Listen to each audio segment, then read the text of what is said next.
আসসালামু আলাইকুম। আশা করি আপনারা সবাই ভালো আছেন। আমি আমার গত ভিডিওতে বলেছিলাম যে ভারতীয় ভিসার নতুন নিয়ম চালু হয়েছে এবং এই নিয়মটা আপনারা মেনে চললে ভিসা পাওয়ার সম্ভাবনা আরও বেশি হবে।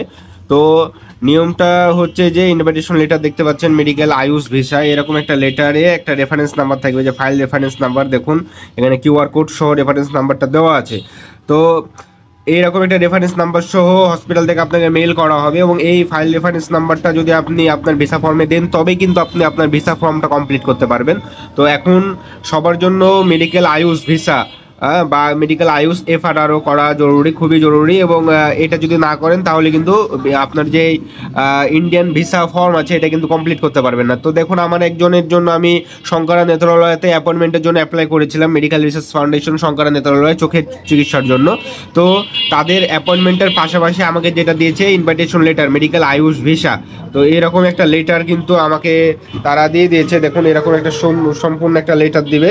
হ্যাঁ, তো যেহেতু সিকিউরিটির একটা বিষয় আছে, তো এই লেটারে কি কি বিষয় থাকবে, আপনি কি কি বিষয় এই লেটারের ভিতরে পাবেন বা কি কি বিষয় আপনাকে হসপিটালকে মেল করতে হবে, এটা সংক্ষিপ্ত আমি আপনাদেরকে দেখিয়ে দেবো। তো আপনারা আমার স্ক্রিনে লক্ষ্য করুন, আমি খুব বেশি ভালোভাবে আর কি আপনাদেরকে শেয়ার করতে পারছি না, কারণ সময়ের খুবই অভাব। তো আপনাদেরকে জানানোর জন্য আমি ভিডিওটা করছি যে আয়ুষ এফআরআরও কি, যেটা ছাড়া এখন বর্তমানে ভারতীয় ভিসার ফর্ম আপনি পূরণ করতে পারবেন না, এবং যেই এফআরআরটা করলে আপনার ভিসা পাওয়াটাও খুবই সহজ হবে, ভিসা রিফিউজের হার কমে যাবে। তো দেখুন আয়ুষ এফআরআরও এটা হচ্ছে সিএমসির ফরম্যাট।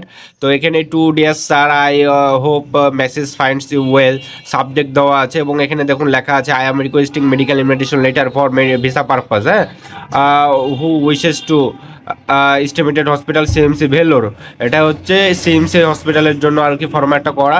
এবং এখানে দেখুন লেখা আছে যে we require a medical invitation letter with the reference number from the FRRO Ayush visa portal. আপনি যখন হসপিটালকে মেইল করবেন ভিসা ইনভিটেশন লেটারের জন্য, হসপিটাল আপনাকে ভিসা ইনভিটেশন লেটার দিবে এবং সাথে সাথে ইন্ডিয়ান গভর্নমেন্টের এফআরআরও আয়ুষ ভিসা পোর্টালে ঢুকে আপনার অ্যাটেন্ডেন্টের নামে একটা রেজিস্ট্রেশন করবে।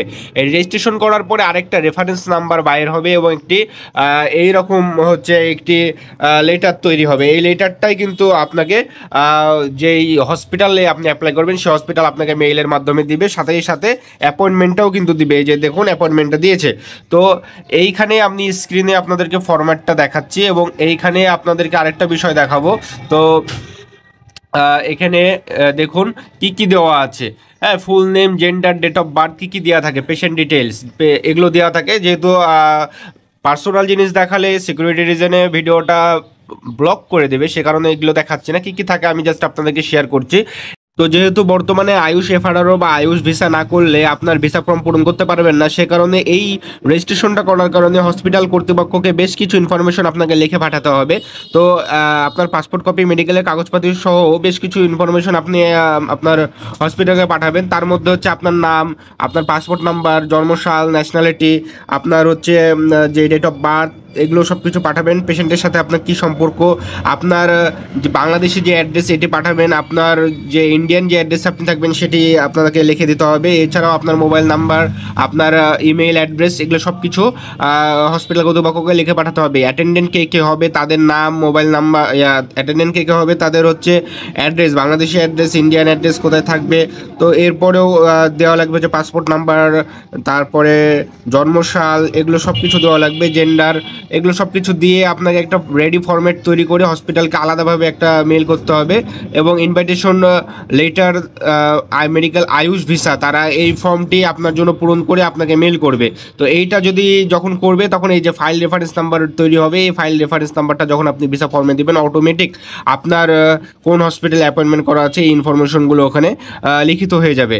তো এই হচ্ছে মেডিকেল আয়ুষ ভিসা বা মেডিকেল আয়ুষ এফআরআরও, ঠিক আছে। তো এই কাজটা হসপিটাল কর্তৃপক্ষ করবে আপনার জন্য, কিন্তু সেজন্য আপনাকে প্রপার ইনফরমেশন, আপনার সব প্রপার ইনফরমেশন আপনাকে হসপিটালকে সেন্ড করতে হবে। তো এই ছিল আজকের মতো। কেউ কিছু বুঝতে না পারলে অবশ্যই ইউটিউবে কমেন্ট বক্সে জানাবেন, আমি রিপ্লাই দেওয়ার চেষ্টা করব। ধন্যবাদ সবাইকে, সবাই ভালো থাকবেন, সুস্থ থাকবেন। আসসালামু আলাইকুম।